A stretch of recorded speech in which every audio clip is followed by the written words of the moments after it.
प्रायोजक है दगरू सेठ jewellers, GM road near radio station. Darbhanga जिलाधिकारी एवं वरीय पुलिस अधीक्षक के नेतृत्व में मुहर्रम को लेकर निकाला गया फ्लैग मार्च। गुरुवार को मुहर्रम के 9वीं एवं शुक्रवार को मुहर्रम का 10वीं तिथि होने को लेकर गुरुवार को ही दरभंगा जिलाधिकारी कौशल कुमार एवं वरीय पुलिस अधीक्षक जगुनाथ रेड्डी जला रेड्डी के नेतृत्व में फ्लैग मार्च निकाला गया। यह फ्लैग मार्च लहरियासराय से निकलकर दारूभट्टी चौक उर्दू होते हुए नगर थाना के रास्ते दरभंगा टावर पहुंची, जहां इस फ्लैग मार्च में दरभंगा जिलाधिकारी के साथ ही वरीय पुलिस अधीक्षक, सिटी एसपी, डीएसपी, प्रभारी एसडीओ के साथ ही कई थाना के थाना अध्यक्ष एवं अन्य पुलिस पदाधिकारीगण भी मौजूद थे। तो वहीं जिलाधिकारी ने कहा कि मुहर्रम के 9वीं और 10वीं तिथि को लेकर यह फ्लैग मार्च निकाला जा रहा है और लोगों को शांतिपूर्ण रूप से मुहर्रम मनाने के लिए संदेश दिए जा रहे हैं। इसके अलावा उन्होंने कई बातों की चर्चाएं की। तो वहीं वरीय पुलिस अधीक्षक ने भी कई बातों की जानकारी गुरुवार की शाम 5 बजे मीडिया को प्रदान की है। उन्होंने कहा कि सीसीटीवी, ड्रोन के साथ ही सभी संवेदनशील जगहों पर पुलिस पदाधिकारी की नियुक्ति की गई है और सभी सोशल मीडिया हैंडल पर भी नज़र रखी जा रही है। आइए सीधे सुनाते हैं क्या कुछ कहते हैं इस संदर्भ में मौजूद जिलाधिकारी एवं वरीय पुलिस अधीक्षक। मुहर्रम पर्व का जो 9वीं 10वीं को जो प्रोसेसन निकलेगा, आज 9वीं है तो 10वीं को प्रोसेसन निकलेगा, उसके मद्देनजर हम लोग फ्लैग मार्च निकाले सभी जगहों से, महत्वपूर्ण जगहों से, और सभी जगह मजिस्ट्रेट प्रस्तुत किया गया है। करीब 500 जगह कैमरा और CCTV लगाए गए हैं, तो निगरानी होगी। हम लोग सारे मजिस्ट्रेट अलर्ट मोड में हैं, जिला पुलिस अलर्ट मोड में है और हम लोग सोशल मीडिया में भी नज़र रखे हुए हैं ताकि किसी भी तरह कोई अफवाह न फैले और किसी भी तरह कोई आपत्ति टिप्पणी कोई करता है या अफवाह फैलाने का प्रयास करेगा तो हम लोग बहुत सख्ती से निपटेंगे। मुझे पूरा उम्मीद है कि जिलावासियों के सहयोग से और यहाँ के जिला शांति समिति सदस्य के सहयोग से और आम जनप्रतिनिधि के सहयोग से यह पर्व काफ़ी शांतिपूर्ण तरीके से निकलेगा। कल और आज और कल ये है जुलूस निकलेगा और यहाँ पूरा शहर में फ्लैग मार्च निकाला जा रहा है। CCTV कैमरा लगाया गया है। सेंसिटिव प्लेसेस में टोटल पूरा जिला में 400 संख्या में सेंसिटिव प्लेसेस सेलेक्ट किया गया। उस सेंसिटिव प्लेसेस में पुलिस पदाधिकारी और सिपाही, चौकीदार, होमगार्ड्स को लगाया गया है और जो CCTV कैमरा की नज़र से जो कंट्रोल रूम बनाया गया SSP ऑफिस में, उस पर कंट्रोल रूम की तरह निगरानी रखा जा रहा है। 10 QRT है पूरा जो जिला में और शहर में एक SSB कंपनी है जो दंगा नियंत्रण कंपनी हमारे पास है, जो IG रिजर्व है वो भी है, BSAF, होमगार्ड और DAP, चौकीदार, सारा जो पूरा जिला का बल को प्रतियुक्त किया गया है और हम लोग पूरा तैयारी में है। बैरिकेडिंग, ड्रॉप गेट्स भी लगा दिया गया है। जहाँ जहाँ ज़रूरत है वहाँ ड्रोन्स यूज़ कर रहे हैं और सोशल मीडिया पे निगरानी रखने के लिए जो हमारा सोशल मीडिया सेल है वो एक्टिव है, तो निगरानी रखा जा रहा है, कंट्रोल देखा जा रहा है।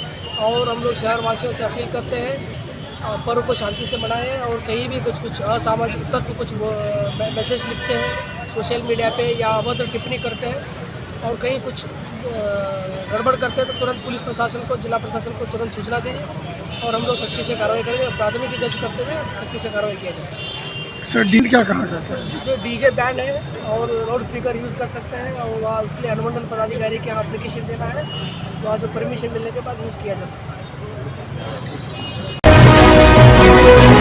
मादक पदार्थों के दुरुपयोग एवं अवैध व्यापार के विरुद्ध अंतर्राष्ट्रीय दिवस के अवसर पर MRM गर्ल्स उच्च विद्यालय में नुक्कड़ नाटक का किया गया आयोजन। गुरुवार को दिन के 11 बजे दरभंगा के लालबाग हसन चौक के पास स्थित +2 MRM गर्ल्स उच्च माध्यमिक विद्यालय में मादक पदार्थों के दुरुपयोग एवं अवैध व्यापार के विरुद्ध अंतर्राष्ट्रीय दिवस के अवसर पर सूचना एवं जनसंपर्क विभाग के कलाकारों के द्वारा नुक्कड़ नाटक का आयोजन किया गया।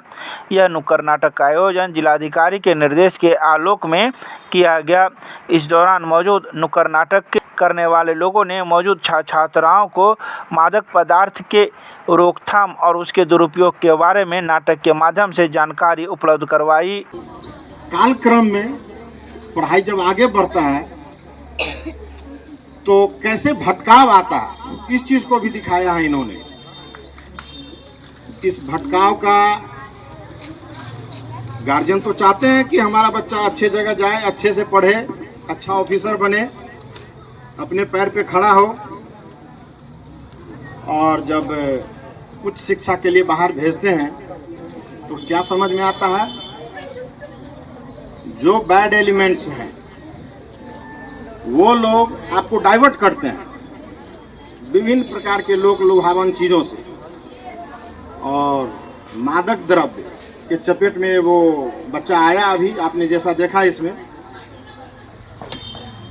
आपने जो लक्ष्य निर्धारित किया है, आपका टारगेट वही होना चाहिए। मादक द्रव्य के बारे में एक दो चीज दिमाग में आप लोग अच्छे से बैठा लें। यह एक ऐसा प्रकार का जहर है जो आपके मेमोरी को परमानेंट लॉस करता है, परमानेंट लॉस करता है। आप अपनी पढ़ाई लिखाई की तो बात छोड़ दीजिए, अपने सगे संबंधियों, अपना नाम तक भूल जाएंगे। एक समय ऐसा आता है इसके चपेट में रहने वाले लोग। इसको बराबर दिमाग में बैठा लीजिए कि एलिवेटेड परियोजना के अंतर्गत प्रभावित कार्यालयों का जिलाधिकारी ने किया निरीक्षण। कार्यालयों के स्थानांतरण से संबंधित अधिकारियों को दिए आवश्यक निर्देश। दरभंगा जिलाधिकारी कौशल कुमार के द्वारा गुरुवार को एलिवेटेड परियोजना के अंतर्गत आने वाले विभिन्न सरकारी कार्यालयों के परिसरों का भौतिक एवं स्थलीय निरीक्षण किया गया। निरीक्षण का उद्देश्य परियोजना के क्रियान्वयन के दौरान प्रभावित होने वाले कार्यालयों की वर्तमान स्थिति का आकलन करना तथा उनके व्यवस्थित स्थानांतरण की संभावनाओं पर संबंधित अधिकारियों के साथ चर्चा करना था। निरीक्षण के क्रम में जिलाधिकारी ने परियोजना के अलाइनमेंट के अंतर्गत पड़ने वाले जिला अवर निबंधक कार्यालय, लहरियासराय थाना, महिला थाना तथा पर्यवेक्षण गृह आदि का विस्तृत निरीक्षण किया गया।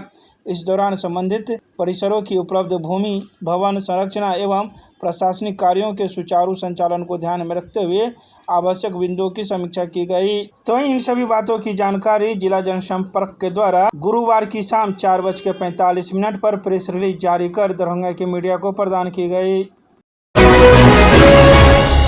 मिथिला विश्वविद्यालय में कुलपति की अध्यक्षता में सिंडिकेट की बैठक की गई। आयोजित लिए गए कई अहम निर्णय। ललित नारायण मिथिला विश्वविद्यालय के कुलपति प्रोफेसर संजय कुमार चौधरी की अध्यक्षता में सिंडिकेट की बैठक कुलपति के आवासीय कार्यालय के कॉन्फ्रेंस हॉल में हाइब्रिड मोड में आयोजित की गई, जिसमें professor Harinarayan Singh, professor Dilip Kumar Chaudhary, professor Ashok Mehta सहित कई सिंडिकेट के सदस्यगण मौजूद थे। प्रभारी कुलसचिव प्रोफेसर अशोक कुमार मेहता द्वारा बैठक हेतु निर्धारित गणपूर्ति की सूचना देने के उपरांत कुलपति के आदेश से बैठक की कार्रवाई प्रारंभ की गई। बैठक में गत 3 जून को अभिषद की बैठक में लिए गए निर्णयों की संपुष्टि की गई तथा 26 मई एवं 3 जून को संपन्न बैठकों में लिए गए निर्णयों के अनुपालन पर संतोष व्यक्त किया। साथ ही 24 जून को संपन्न वित्त समिति एवं विद्युत परिषद के निर्णयों के अनुपालन पर भी विचार किया गया। इसके अलावा कई अहम निर्णय भी लिए गए। तो इन सभी बातों की जानकारी विश्वविद्यालय प्रशासन के द्वारा गुरुवार की शाम 5 बजे प्रेस रिलीज जारी कर दी गई।